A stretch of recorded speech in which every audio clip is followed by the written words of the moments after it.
ఆంధ్ర తెలంగాణలో తక్కువ ఫీజులతో high quality results ఇస్తున్న ఏకైక సంస్థ తిరుమల్ ఐఏఎస్ ఇన్స్టిట్యూట్.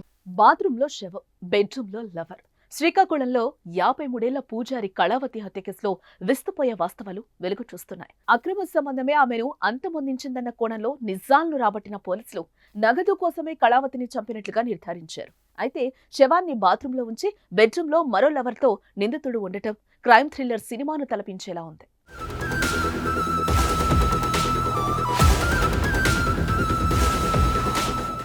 శ్రీకాకుళం నగర నడిపొద్దు న్యూ కాలనీలో పొందూరు మండలం మొదలవలసకు చెందిన పూజారి కళావతి భర్త పూజారి వెంకట్రావు ఆర్మీలో పనిచేసి రిటైర్ అయ్యారు. వీరికి 2 మగపిల్లలు, 1 కుమార్తె ఉంది.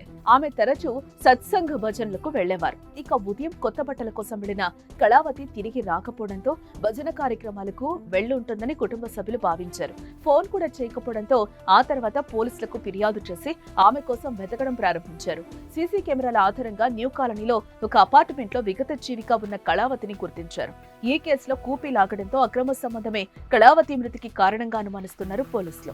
ఇక హత్యకు గురైన కళావతికి న్యూ కాలనీలో అద్దెకుంటున్న అండులూరి శరత్ కుమార్ అనే 34 ఏళ్ల యువకుడితో సన్నిహిత సంబంధాలు ఉన్నట్లుగా తెలుస్తోంది.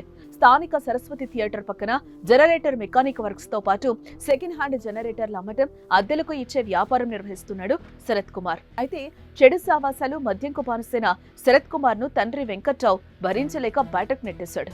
1.5 ఏళ్లుగా న్యూ కాలనీలోనే శరత్ కుమార్ ఈ ఇంట్లో అద్దెకుంటున్నాడు. అయితే శరత్ కుమార్ తో వివాహేతర సంబంధం కారణంగా కళావతి అతని రూమ్ కు వచ్చింది. అయితే గతంలో కూడా పలుమార్లు ఆమె శరత్ రూమ్ కు వెళ్లినట్లుగా పోలీసులు నిర్ధారించారు. అయితే గత కొంతకాలంగా వ్యాపారం సరిగ్గా నిర్వహించక వ్యసనాలకు బానిసైన శరత్ అప్పుల పాలైపోయాడు. కనపడిన చోటల్లా వడ్డీలకు అప్పులు చేసి షాప్ కూడా సరిగ్గా తెరవకుండా విలాసాల్లో తేలిపోయేవాడు. ఈ నేపథ్యంలో హత్య జరిగిన రోజు కూడా ఫుల్ గా మద్యం సేవించిన తర్వాత కళావతికి ఫోన్ చేసి రప్పించుకొని తన బాకీలు తీర్చుకోవడానికి పనికొస్తుందని ఆమె వద్ద ఉన్న నగలు కాచేయడానికి హత్య చేసినట్లు తెలుస్తోంది. శనివారం రాత్రి కళావతిని హత్య చేసి బాత్రూమ్ లో పడేసిన తర్వాత శరత్ గర్ల్ ఫ్రెండ్ కు ఫోన్ చేసి బెడ్రూమ్ లో శనివారం ఉదయం 4 వరకు ఉన్నట్లుగా తెలుస్తోంది. ఈ విషయం బెడ్రూమ్ లో ఉన్న మహిళకు తెలుసా లేదా అన్న కోణంలో పోలీసులు దర్యాప్తు చేస్తున్నారు. ఇదిలా ఉండగా ఆదివారం శరత్ బాత్రూంలో శవాన్ నుంచి తన ఫ్రెండ్ నరేంద్ర వద్దకు వెళ్లి గతంలో 40,000 తీసుకున్న అప్పును తీర్చినట్లు పోలీసులు గుర్తించారు.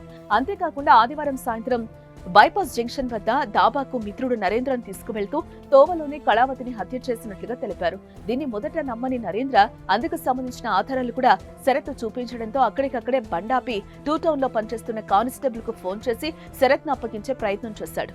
మరోవైపు అప్పటికే ఈ విషయం పోలీసులకు ఉప్పందడంతో శరత్ కోసం వెతుకులాట మొదలుపెట్టారు. శనివారం కళావతిని హత్య చేసి ఆ బాడీని బాత్రూమ్ లోకి తరలించి మరో అమ్మాయితో శనివారం రాత్రంతా గడిపిన శరత్ ఒక్కడే ఈ హత్యకు పాల్పడ్డా లేదంటే ఆయన మిత్రులున్నారా అనే కోణంలో కూడా దర్యాప్తు జరుపుతున్నారు పోలీసులు. శరత్ ను పోలీసులు అదుపులోకి తీసుకుని తమదైన స్టైల్లో విచారించగా తానొక్కడినే హత్య చేసినట్లు శరత్ నిజం ఒప్పుకున్నట్లుగా తెలుస్తోంది.